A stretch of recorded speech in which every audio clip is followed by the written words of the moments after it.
Ja.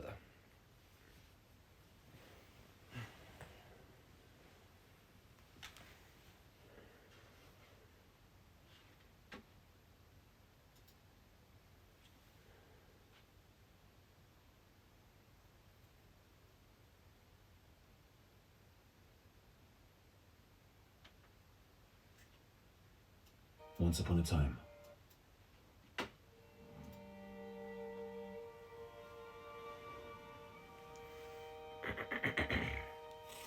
Once upon a time, the Buddha, in one of his former lives, was in hell. Before he became a Buddha, he had suffered a lot in many lives. He made a lot of mistakes, like all of us. He made himself suffer, and he made people around him suffer. Sometimes he made very big mistakes, and that is why in one of his previous lives he was in hell. The Buddha was in hell because he had done something wrong, extremely wrong, that caused a lot of suffering to himself and to others. That is why he found himself in hell. In that life of his, he hit the bottom of suffering, because that hell was the worst of all hells.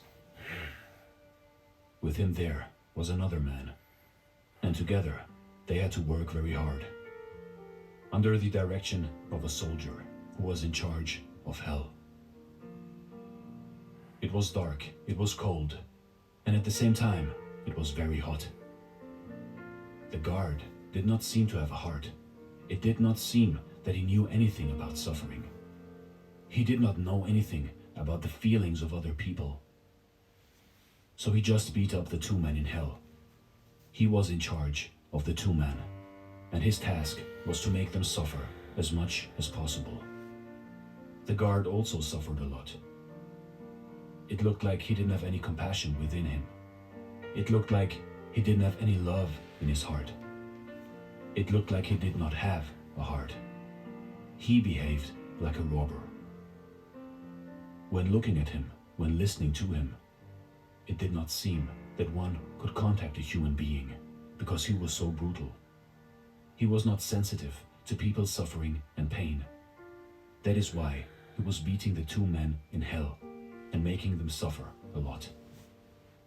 And the Buddha was one of these two men in one of his previous lives. The guard had an instrument with 3 iron points, and every time he wanted the two men to go ahead, he used this to push them on the back. And of course, blood came out of their backs.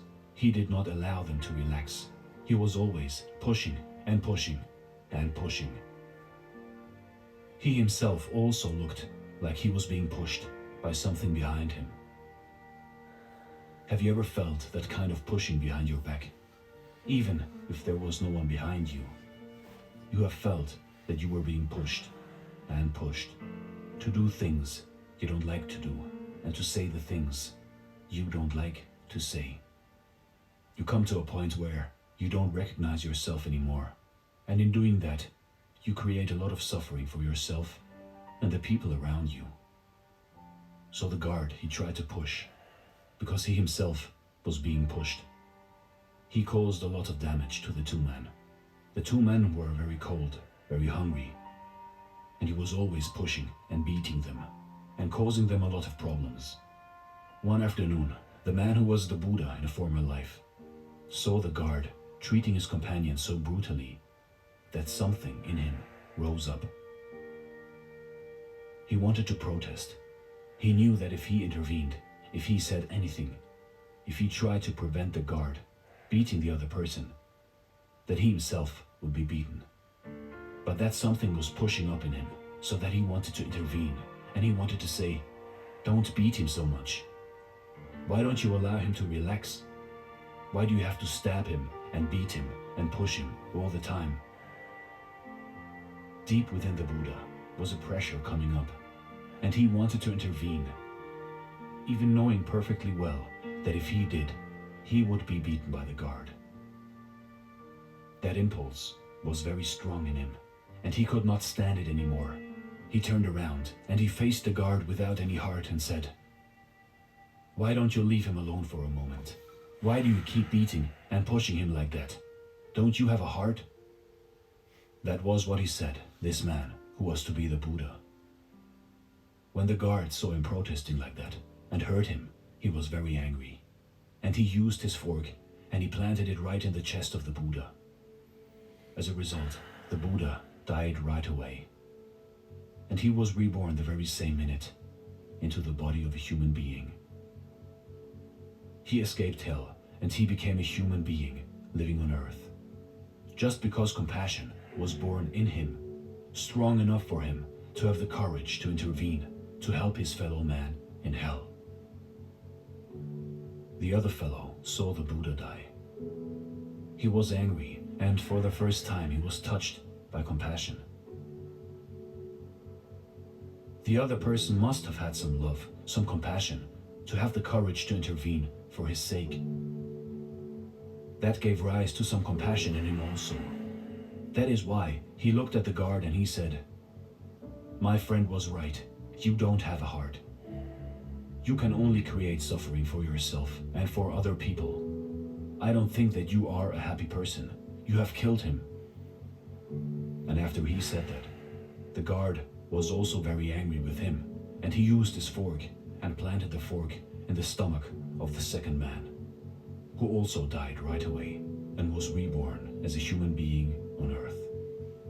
Both of them escaped hell and had a chance to begin anew on earth as full human beings. But what happened to the guard, the one who had no heart? He felt very lonely, because in that hell there were only 3 people, and now the other 2 were dead. He began to see that these 2 were not very kind or very nice. But to have people living with us is a wonderful thing. Now the other people were dead, and he was alone, utterly alone in hell. He could not bear that kind of loneliness, and hell became very difficult for him. The guard in that hell made a vow that if he had to take care of other people in hell, he would learn how to deal with them in a nicer way. And a transformation took place in his heart. So in fact, he did have a heart. To believe that he had no heart is wrong. Everyone has a heart. We need something or someone to touch our heart, to transform it into a human heart. So this time the feeling of loneliness, the desire to be with other humans, was born in the guard.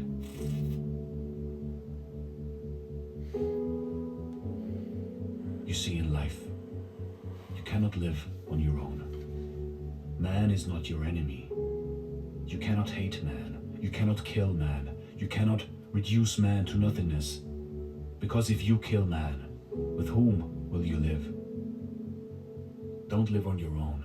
Share your life, your feelings with other humans. And be good and be kind. This is all there is to a beautiful life. This is Dare to Do Motivation Stories.